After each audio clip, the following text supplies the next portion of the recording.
And how's your friend Isaac? Blind, I said. You're being very teenagery today, Mom said. She seemed annoyed about it. Isn't this what you wanted, Mom? For me to be a teenager? Well, not necessarily this kind of teenager. But of course, your father and I are excited to see you become a young woman, making friends, going on dates. I'm not going on dates, I said. I don't want to go on dates with anyone. It's a terrible idea and a huge waste of time and honey, my mom said. What's wrong? I'm like a grenade, Mom. I'm a grenade and at some point I'm gonna blow up and I would like to minimize the casualties, okay? My dad tilted his head a little to the side, like a scolded puppy. I'm a grenade, I said again. I just wanna stay away from people and read books and think and be with you guys because there's nothing I can do about hurting you. You're too invested. So just please let me do that, okay? I'm not depressed. I don't need to get out more, and I can't be a regular teenager because I'm a grenade. Hazel, Dad said, and then choked up. He cried a lot, my dad. I'm gonna go to my room and read for a while, okay? I'm fine. I really am fine. I just want to go read for a while. I started out trying to read this novel I'd been assigned, but we lived in a tragically thin-walled home, so I could hear much of the whispered conversation that ensued.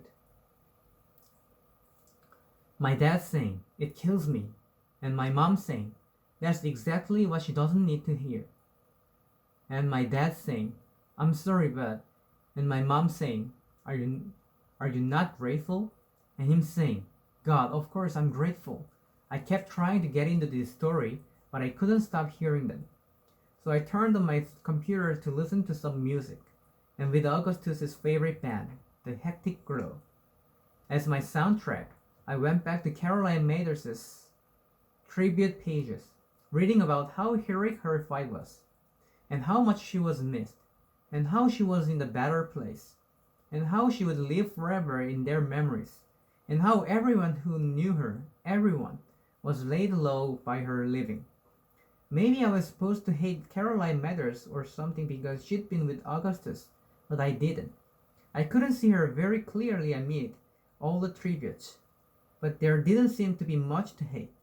She seemed to be mostly a professional, sick person like me, which made me worry that when I died, they'd have nothing to say about me except that I fought heroically, as if the only thing I'd ever done was have cancer.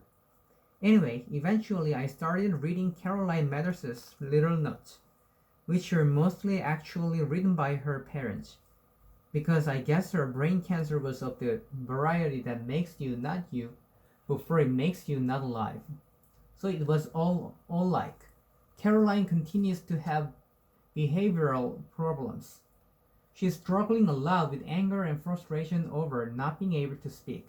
We are frustrated about these things too, of course, but we have more socially acceptable ways of dealing with our anger. Gus has taken to calling Caroline Hulk Smash, which resonates with the doctors. There's nothing easy about this for any of us, but you take your humor where you can get it. Hoping to go home on Thursday. We'll let you know. She didn't go home on Thursday, needless to say. So of course I tensed up when he touched me. To be with him was to hurt him, inevitably. And that's what I felt as he reached for me. I felt as though I were committing an act of violence against him, because I was. I decided to text him. I wanted to avoid the whole conversation about it. Hi, so okay. I don't know if you understand this, but I can't kiss you or anything. Not that you necessarily want to. I can't, but I can't. When I try to look at you like that, all I see is what I'm gonna put you through. Maybe that doesn't make sense to you. Anyway, sorry. He responded a few minutes later. Okay. I wrote back, okay. He responded, oh my god, stop flirting with me. I just said, okay. My phone buzzed moments later. I was kidding, Hazel Grace. I understand, but we both know that okay is a very flirty word. Okay is bursting with sensuality. I was very tempted to respond okay again, but I pictured him at my funeral, and that helped me text properly. Sorry, I tried to go. I tried to go to. I tried to.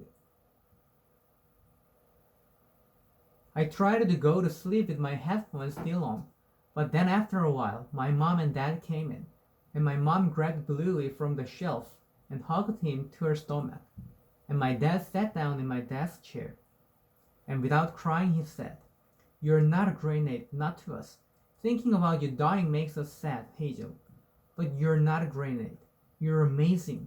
You can't know, sweetie, because you've never had a baby become a brilliant young reader with a side interest in horror television shows. But the joy you bring us is so much greater than the sadness we feel about your illness." "Okay," I said. "Really." My dad said, "I wouldn't bullshit you about this.